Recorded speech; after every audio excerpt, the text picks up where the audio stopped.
G League championship. It's to get the heck out of the G League. That's the number one objective for every player in the G League. Well, for Jalen Green and others like him, the number one objective was to never get into the G League. And so he's not going to be. He's going to be on this developmental entity, whatever they want to call it, the pathway to it's ridiculous. Basically, it's a device that they put together so they don't have to get on a plane 2-3 times a winter and travel to Australia. Because Australia, for reasons I don't really quite understand, decided they were willing to pay American teenagers multiple hundreds of thousands of dollars to be mediocre in their basketball league. And that's what happened. I mean, LaMelo Ball did some good things on a terrible team. RJ Hampton didn't do a ton. So they paid a lot of money for that. I don't know whether they would have continued that directive into a second season, given the lack of great success that either of them had. But they had wanted to do it. And the NBA thought that it was not necessarily a good thing for some of their better prospects to be going that far afield to get training. They didn't want to be in college. They wanted to get paid right away, whatever. And so they put together this program. I'm not a fan of it.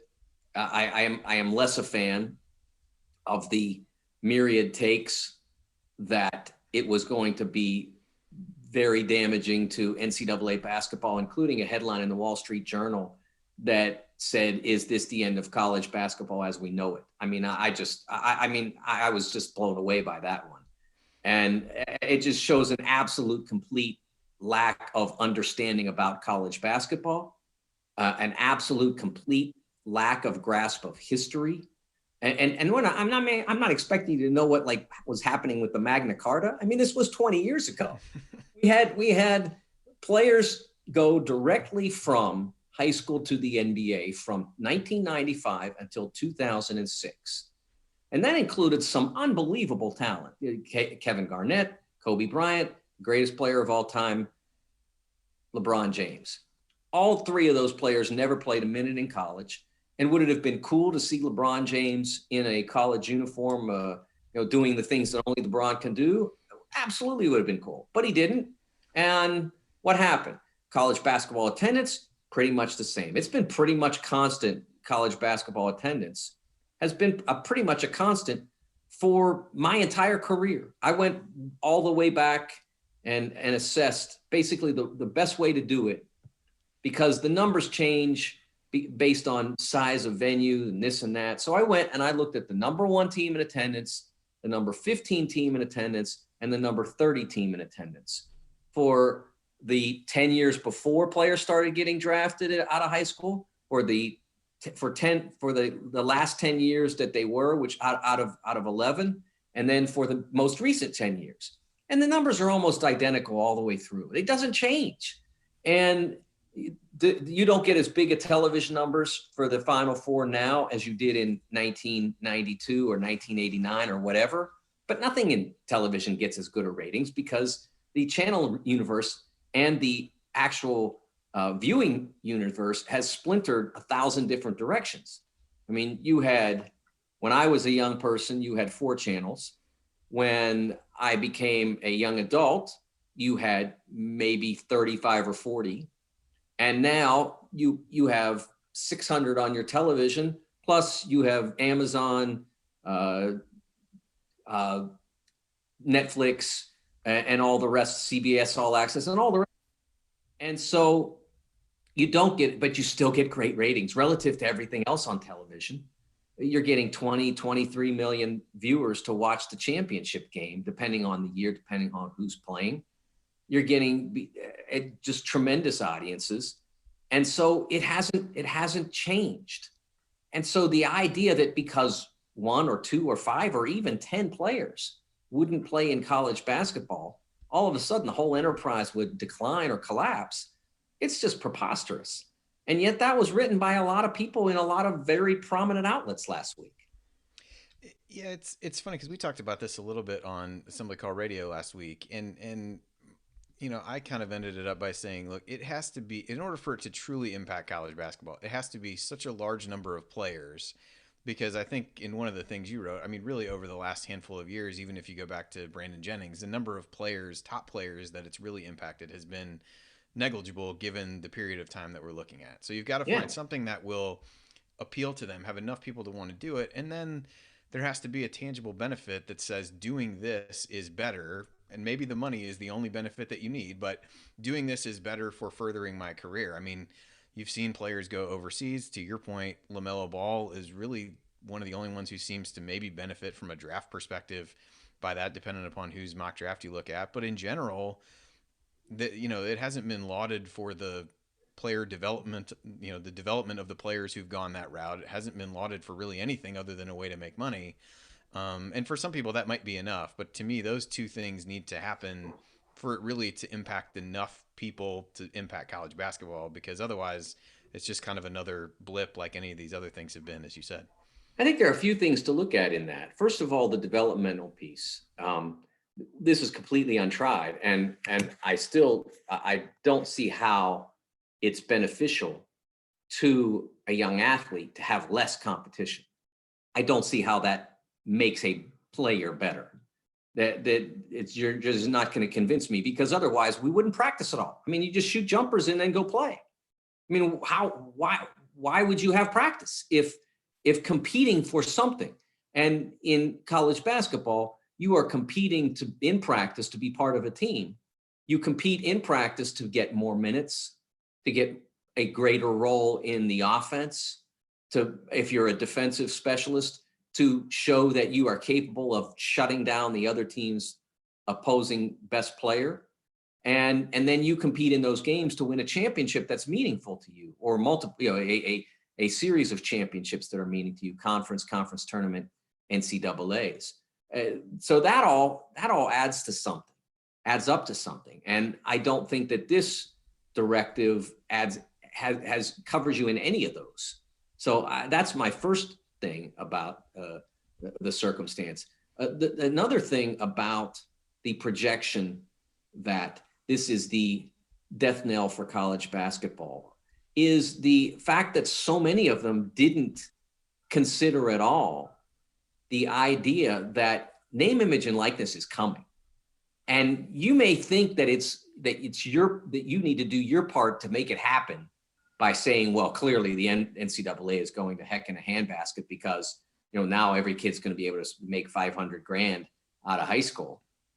Look, I don't know what the numbers are going to be, and I don't know how the eventual NCAA name, image, and likeness rule will be structured. No one does. People in the room do, but I don't. But I can tell you this, they're going to do it. I can say that with absolute certainty as someone who has covered college athletics for 35 years. The NCAA and its membership do not get this public about an initiative and then not do it. They don't take the ball to the 1 yard line and say, I don't think we're going to cross the goal line on this one. If they decide that they're going to do something and they make it this clear that they're going in that direction, they don't abandon that direction. It's never happened in my 35 years of covering college sports. So you will have name, image, and likeness in fairly short order. And I don't know when exactly. Could be 2022, 21, 22. It could be that season. Could be, I don't know that they'll get it in place for 2021. There's so much other stuff going on right now, but it'll happen. And then the third thing is, you mentioned about the money. I mean, Jalen Green's going to make $500,000 to be out of sight, out of mind for a year. The only way he ever gets into the public consciousness is if he dunks some really cool and somebody has a video camera on it when they're playing an exhibition game.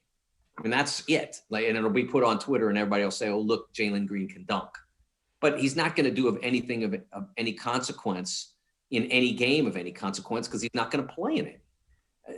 Zion Williamson made, it depends on how you want to look at it, but just in endorsements, from playing at Duke, made somewhere north of $50 million for 1 year, even though he didn't have the money in his pocket during his time at Duke.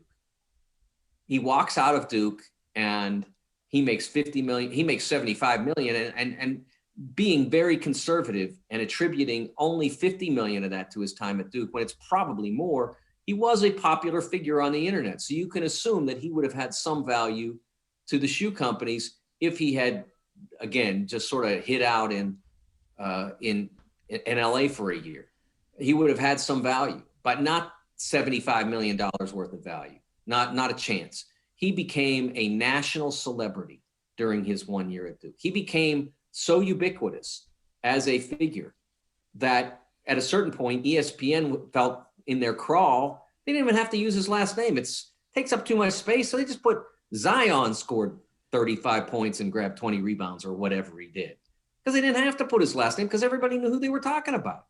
And so that's a really important element of this that will continue to be available to those who play in NCAA basketball and will not be available to those who choose other directions. Yep, I would agree. All right, let's shift gears and talk a little bit of Big Ten. So just wanted to talk through the list of players testing the waters and which ones you think are most likely to return. So at this point, Jalen Smith has said he's not coming back. That one's a done deal. Daniel Oturu is the other one. I can't quite tell, but I think I read the Evan Daniels story that I saw made it seem like he may not have formally said I'm not coming back, but it seems incredibly likely that he's not. So I'm going to assume let's take both those guys out of the mix. So the list that I have: Marcus Carr from Minnesota, the two guys from Illinois, Kofi Coburn and Io, Luka Garza, Isaiah Livers, Xavier Tillman, and Caleb Wesson. So of those, what is that? 7 names? 6? Give me the couple that you think are most likely to be back in college next fall. No, I think other than Io, who I expect, I think if he was going to stay in college, he would have probably not filed. I think he was waiting for a while to make sure that it looked right. And I think the only thing that Io would get out of another year at Illinois was, one, the opportunity to do, it's a given opportunity to do college things, whether it's be a college student, be a college kid, or play college basketball. That's a given. But in terms of actual basketball, the one thing that could be gained for him would be to become a more consistent jump shooter. If he was not going to come back as an, and assure that through off-season work and just training and coaching, whatever it took, if he was not going to come back and make himself into a 35, 36, 37% jump shooter from 3-point range at minimum, then it wasn't worthwhile. I mean, that's the one thing that he could get. That if he came back and shot 38%, he'd be a top 15 pick. He's got everything else. And so I understand why he would say, okay, I think I'm ready, to the extent that, I've got everything covered except that, and I can get that up there. And I do think he can. I think it'd take a little longer, but I think he can. You do look at some of the others. Xavier Tillman, I don't expect to be back. He's got 2 children now, and has shown himself to be a very capable player. I think he'll play professionally next year. I was on a conference call with Chris Holtman a week ago or so, and he talked about Caleb Wesson as pretty much a done deal. Said very kind things about how much he developed and what he'd done for the program, and seemed to indicate. He talked about him as if Caleb had been a senior, as if, the same way one would talk about, say, Devontae Green.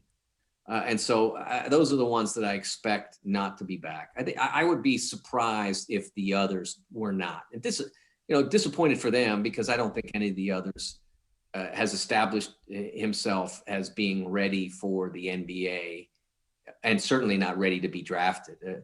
Kofi Coburn, I think, it has real talent, but has a lot to add to his game, a lot to learn. Marcus Carr, I think, has a chance to be a pro, but I think he still has to grow as a point guard.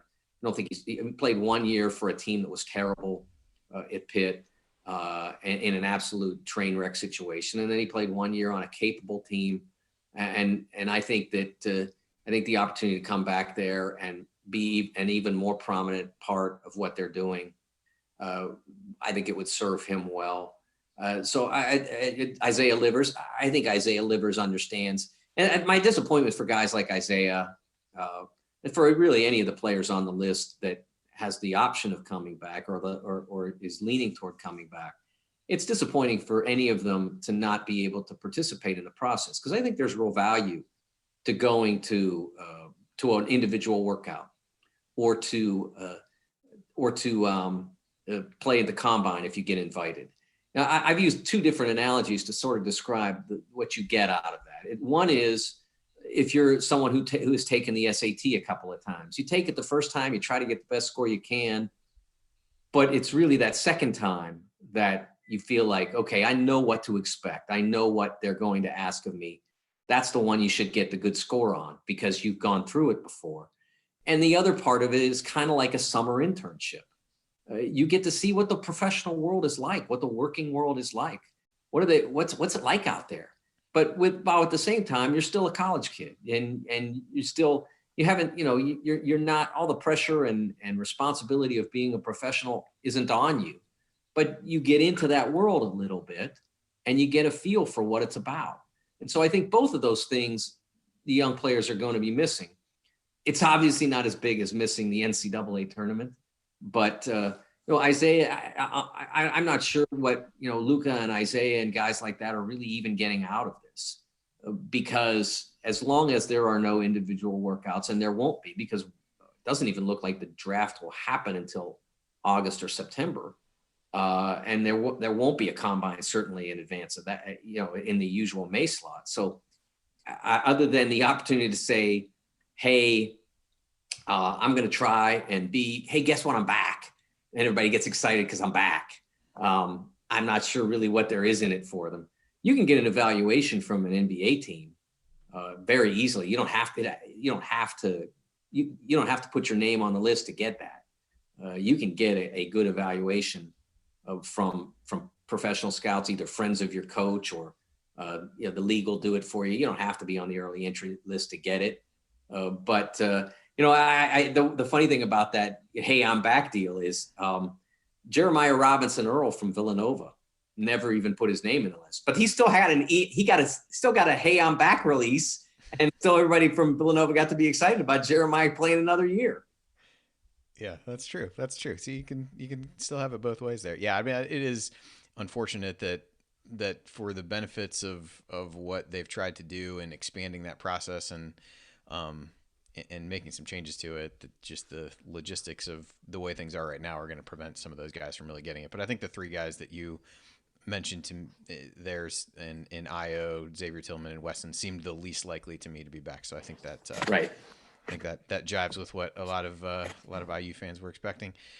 So the other thing I wanted to talk to you about was bracketology a bit. So we don't really know certainly how we did this year. We can all assume that we would have done the best job anyone has ever done at this stage. But just wanted to, as our resident bracketologist, kind of get some background from you on how that came about for you starting to do it this year, and how, while you may have done it informally over the years, kind of how year one of posting your projections out there went, and if you plan to do it again next year, I guess. I hope Fox will have me back. I enjoyed it very much. I loved working with the people there. They were just a delight, top to bottom. Jordy Wimmer, the coordinating producer for college basketball for Fox, was the person who approached me about it. I think that I suspect that I had some encouragement behind the scenes if my name was brought up to Mark Silverman, who used to be the president of Big Ten Network and has always been very kind to me. He and Mark Halsey, the vice president at BTN, I'm sure that they were positive when my name came up. I mean, Fox is a part owner of the Big Ten Network, so there's a sort of a familial connection, so to speak. I've been at BTN now for 11 seasons. So I think they were positive when my name came up as being a possibility to do the brackets. And like I said, working with everybody at Fox, all the producers were fantastic. The digital producer, Louise Chenard, was just great to work with. I can't say enough about them. So if they have me back, believe me, I'll do it. I did learn some interesting things about the process. Not about the actual selections, but about the reactions to the selections over time. From the start, my first bracket, we don't do the very advanced projections at Fox, and I'm appreciative for that. I don't put out a bracket until we've got basically 2 full months of games in the tank, and I think that's a great way to do it, because you really have something to work with. And the first one I put out at that point, I think Butler was whatever and one. And I had them as a 3 seed, and Butler's fans were convinced they should be a 1 seed. And they went ballistic on me. And I got the biggest kick out because I didn't think that, the bracket projection in the middle of January was going to be that much of in terms of intense criticism. I didn't think it would be that rough. And I got it. It only needs to matter to one fan base. That's really the only thing at that point.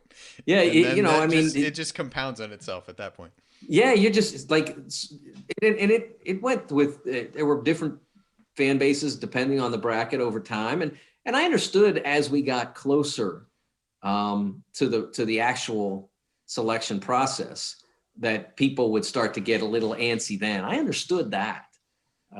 But I was really surprised by that initial reaction. So I definitely know they're passionate about it, that they're intense about it. For me, I was really pleased with how things went in terms of being, I didn't look at the others before I did my work. I mean, I would do my work and I would see where I was and I'd put it together and we put it out there, and then I'd look. And for someone who was doing it for the first time, I didn't feel like I was an outlier. I'd look at their brackets and not think, oh my gosh, how did I do that? Sometimes I would look at the brackets and say, they're not right about that. I'm the one. So I felt pretty good about that. And obviously we got to the end and we don't really know what would have happened. But I do know this, that on my final bracket, the last one I did, the teams that I had in were basically, there are going to be some, some that were just projections because there were still automatic bids that weren't decided. But all in all, I had every single team in the field that the bracket matrix composite had. So I felt really good about that. I mean, there's no guarantee that the matrix is going to be right, that's what the selection committee is going to do. But that was the only barometer I had. So I used that and felt pretty good about it. Yeah, that's good. Yeah, the end is definitely where the passion comes out. The early January of, this is a projection, as much as like, how much time you spent on it. So you don't want to say like, this doesn't matter. This doesn't mean anything. That was often how I would feel like I wanted to react. But knowing you'd put the work in, I was like, well, you can't really admit to yourself that it probably doesn't matter a whole lot what you just spent time doing. But, so I know we were talking before you came on, and I thought you had brought this up before over the course of the season. So you've had the chance to attend the mock selection committee a few times. So what are maybe a thing or two that you learned from that process that you carried forward into what you were doing this year, but also are things that maybe there are some common misconceptions about based on questions that you would get or complaints you might get? Might be the real answer, but maybe a thing or two that really stands out in that regard. I think one of the misconceptions is about the idea that they create matchups that would look appealing, in terms of storyline. I will tell you this, that there was one point in the season, and I don't remember exactly when it happened, but it was probably mid-February, where Arizona was a 7 and Indiana was a 10. And I do the bracket and I put it together and blah, blah, blah. And then I send it into Fox and it pops up on their Twitter and the Instagram and all of that and Facebook. And somebody says, hey, Archie and Sean playing again. And, I had no idea. I mean, I realize that it's a little different because the committee has more time. But like, I didn't do it for that. I did it because one was a 7, one was a 10. Geographically, it fit. And, in terms of staying away from, there may have been too many 7s that were Big Ten teams. So you had to stick them with Arizona because that's who it was. But I mean, they don't need, by following the rules and trying to exercise their best judgment, which I probably agree with them more often than not, but they miss some. They miss a few really badly. But just exercising judgment and following the bracket rules, you create games like that because college basketball has a lot of that interconnection involved. John Calipari used to work at UMass, used to work at Memphis. If UMass and Memphis are in the field, it's a 1 in 32 chance he's going to play one of them. So that's probably the biggest misconception.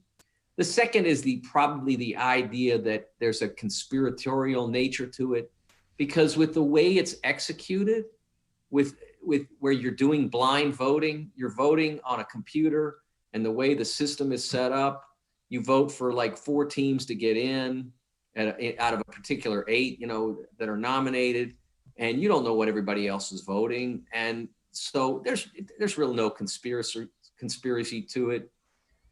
Sometimes they get it right, sometimes they get it wrong.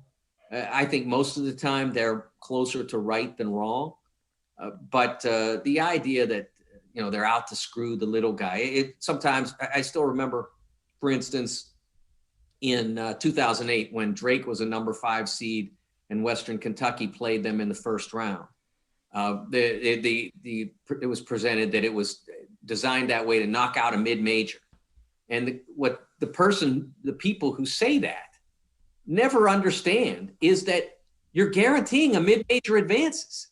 I mean, one of those, if you played one of them against, like if you played Drake against, let's say Illinois was the 12 seed that year, and Western Kentucky was the 12, and let's say Say Indiana was a 5, just humorous. Let's say Indiana, make it a happy one.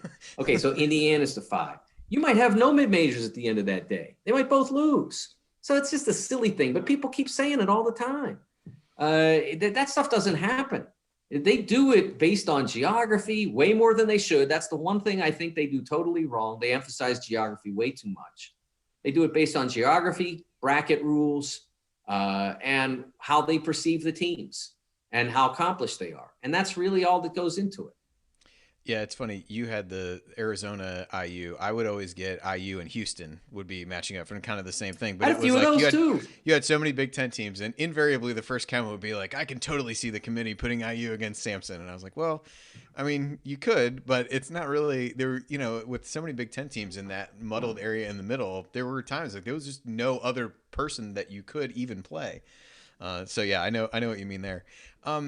Did your kind of looking at it through a bracketology lens this year change any of your thoughts on the net ranking and how effective it was, what it meant? It's used so heavily in bracketing that I was just curious as to whether you formed a different opinion after this year of it versus the first year.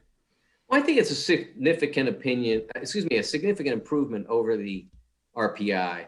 I would say that, well, I was in the analytics meeting that precipitated all of this 4 years ago, I think it was. And I heard every single analytics person basically that was in that room, and it's all the usual people, the really smart people, basically say that you should not combine a predictive metric with a performance metric.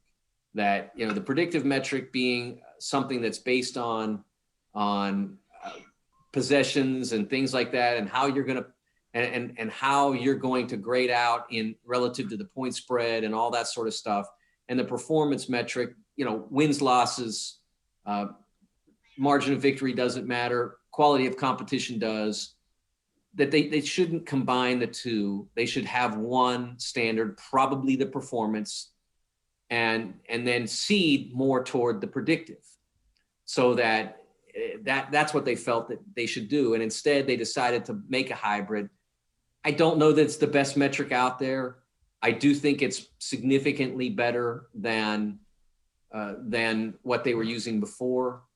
But there were quite a few outliers in that net ranking. I mean, you had to, like Arizona, no matter what they did, they couldn't fall because they lost a lot of close games, and losing close games should matter more than it does in the predictives. But when the predictives are really paying more attention to what the final score will be than who wins or loses, that's the results you get. And there's a facility to that, but it's not necessarily the judgment of which are the best basketball teams. The best basketball teams win the most games. That's the number one thing. Yeah. All right. Last bracketology question for you. Did you find that there were any, kind of inherent of your own biases that you had to try to put aside, not against teams? Like I'll tell you mine just to kind of see what I'm getting at. Like the last 10 or 12 games doesn't mean more than the rest of them do. And that makes Well, sense from the standpoint of the resume, but it's hard when you're watching games and watching some of these teams and how they're playing not to let that bump them up a little bit, maybe more than it should in your eyes based on some of that recency bias. So that's the one that I struggle with. So just was curious if you're in the same boat or there was something else that you, just the way that you see the game, that you had to kind of push aside and push out of your mind as you were doing bracketology. no, I don't think that I had any issues like that. And what you're talking about is something that I sort of was the leader of the campaign to get rid of that last 10 games thing, or last 12 or whatever. Back in the mid 2000s, I started writing about the fact that it didn't correlate to tournament success, that it wasn't mattering, and that it was, if it doesn't matter in relative to tournament performance, then why is it a factor? And I thought there were some logical reasons why it doesn't correlate to tournament success. That you play your conference exclusively at the end of the year, and then they tell you, okay, you're not allowed to play your conference for the next couple of weeks. So the fact that you dominate your conference, there may be somebody out there that doesn't know you well, or that you don't know well, and all of a sudden that knowledge is not a factor any longer. So I would say that that was never an issue for me. And all in all, I don't think there was any specific thing that I had a problem with relative to having to get, I understood what they were looking for, and that's what I tried to match. I have an understanding of that from having gone through the process so many times. And so that was what I was thinking of when I sat down to do it, because my whole goal was to give Fox a bracket on Selection Sunday that had every team that was in it and that was as close to seed lines as possible. And so I tried to orient it toward that and not necessarily what I would think. Yeah, I think that's always the hard part is, for people that want to get upset with somebody who's putting out projections, you're trying to match what the committee's doing. You may have a whole lot of problems with what the committee's done historically, the last year, it doesn't really matter. But the exercise that you're trying to do well in is to actually match up with them. So I'm right there with you, and that kind of forces me to push inside some of my own biases. So, all right, we're just about done. But since you lived in Cincinnati for a while, I figured this was my chance as a not native Cincinnatian, but a Cincinnati resident to any opinions that you want to put out there about Cincinnati chili. This is your opportunity that no one else on this podcast will ever ask you about. So this is your chance to take a stand or abstain. It's up to you. My feelings about Cincinnati chili are well known from my Twitter account. I wouldn't give that dish to the person on the planet that I like the least. I would not do that to them. That's my feeling about it. There's lots of great things about Cincinnati. It was a wonderful place to live for almost 20 years, but the chili is not one of them. There you go. All right. Awesome. Well, Mike, I appreciate you joining me and pushing back the time a little bit. And we will. I'm not sure which of us we're getting the rotating panel here with you the last few weeks. So who knows? Might be back to Jared next week, but we'll see then. But as always, appreciate talking college hoops with you, and hope you and your family are staying safe and healthy there in Indianapolis. And we will talk to you again next week. All good. Everybody have a great week. All right, awesome. And for everybody else, our next Assembly Call will be Assembly Call Radio coming up on Thursday night at 9 o'clock Eastern as usual. So we will be back to talk to you then. Thanks for joining me this week on Banner Monday.